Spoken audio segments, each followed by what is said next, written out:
Hey, I'm here with Elsa, and today I've decided to try and use food over a toy more with her. She's really searching for a toy now because she's really used to that being our reinforcer of preference in this location. But I want to start changing the association of the location in that she always predicts high arousal play here, and I think that's been contributing to down. Wait. And I think that's been contributing to some quite to a lot of over arousal in the environment, okay? Which I want to try and avoid with Elsa because it can actually make her quite confrontational at times. Down. Good. And I don't want her to always be in that highly aroused state because I don't always find it useful in training when I want her to be a bit more considered. Down. Good. So I'm using some food from Raw Pet Food, from Pool Raw Food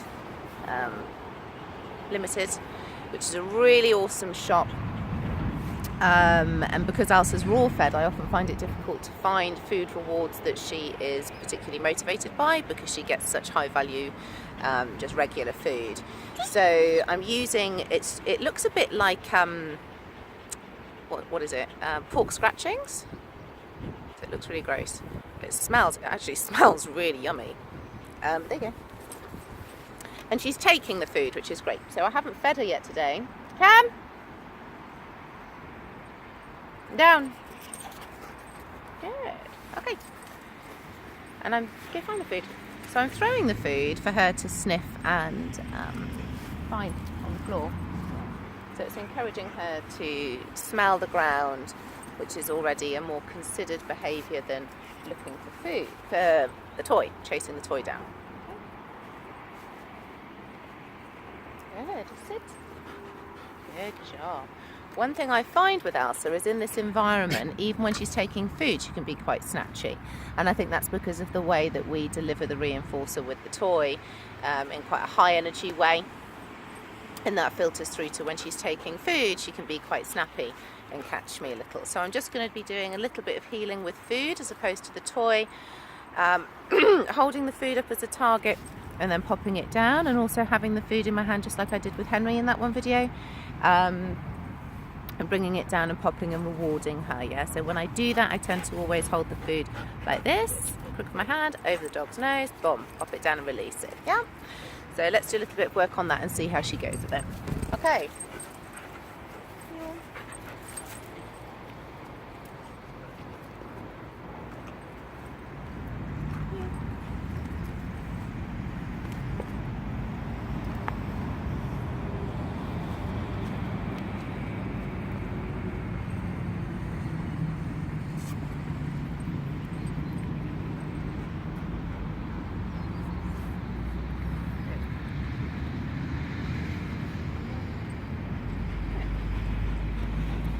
Yes.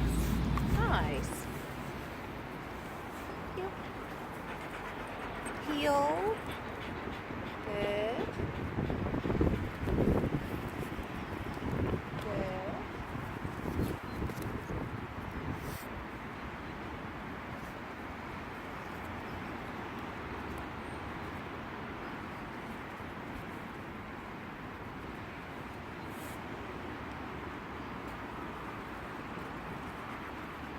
Nice, good girl.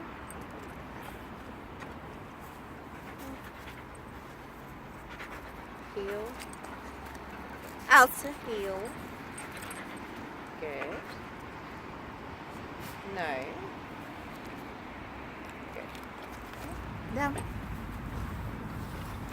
Head position is especially important in healing, and we can start to condition those neck muscles to be able to look up like that for extended periods of time, okay?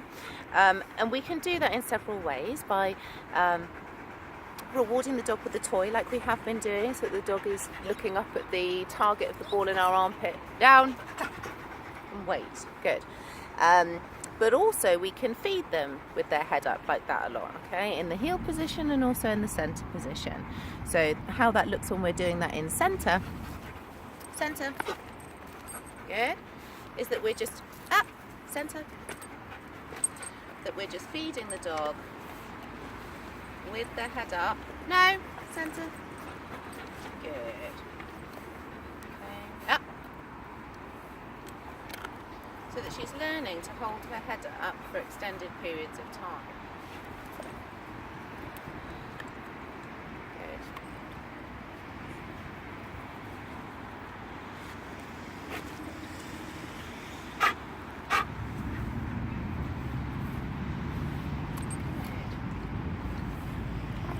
Heel.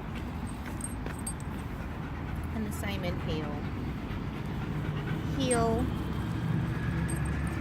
Heel. By feeding her, and also we can hold the food. Come here. Heel. Good. So we can hold the food. No, we can hold the food in our. No, that's hurting. We can hold the food gently. Yes, and then pop it down and reward. Yeah. Heel.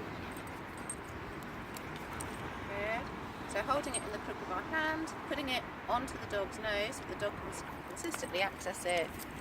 Yes. Yeah.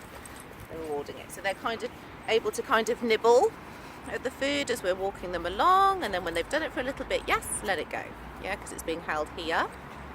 And then we can just move our thumb and let them access the food. There are no toys. Down. Good. So also I think I'm going to do a little bit of just position changes with her, rewarding her with food rather than with the ball. And then what I will do is, after we've done our OB session and we've done a few exercises, then we'll get the ball out and we can use the ball a bit. But I don't want her, I think I'm going to be switching it up now so that it's not the second we get here, it's ball high arousal play. Sometimes it is and sometimes it isn't, and I think it's good to mix life up like that, and our training sessions up like that with our dogs. So the sun's in, the sun's out. Come here. Sit. That's okay. Good.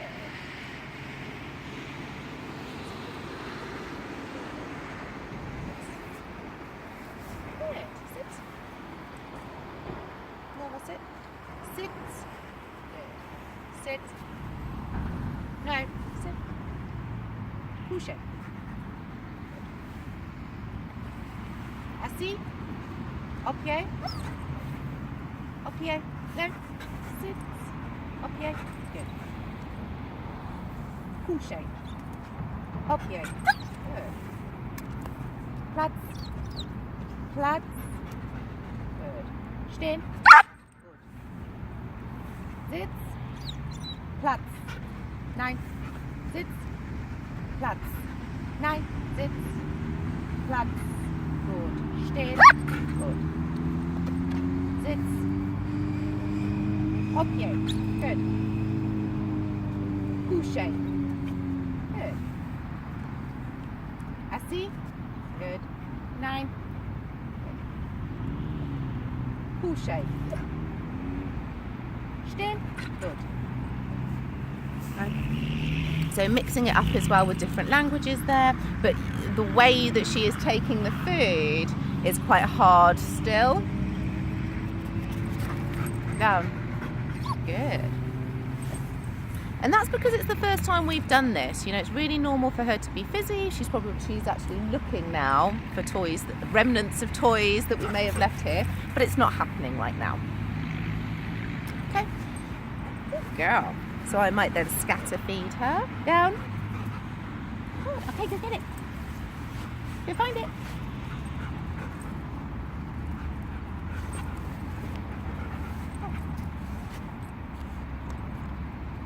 But it's something that Elsa really struggles with, is being down. Yeah, she's always been really high energy level dog, really, really easily aroused. Hi. It's not happening. And actually sometimes what's happened is previous times where I've tried to do this and not play with the ball, she's actually become quite almost trying to bully me and kind of circling me, is there a toy on her? And I have got one, but she hasn't seen me put it into my pocket. Presumably she can probably smell it, but it's not coming out yet. Good girl. Couché. Assis. Assis. Couché. Oppio. Back. Bow. Back. Bow. No. Back. Bow. Good.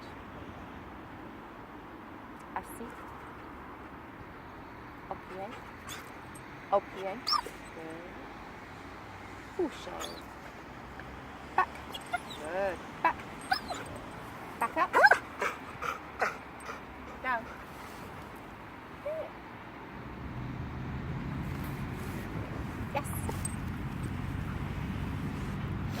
And she's really uninterested in the food. So it's a process. But what I will probably do now is just walk around with her and encourage her to try and sniff out those bits of food that I've dropped down. But actually she's done fairly well for a dog that is massively toy motivated. No toys are happening right now.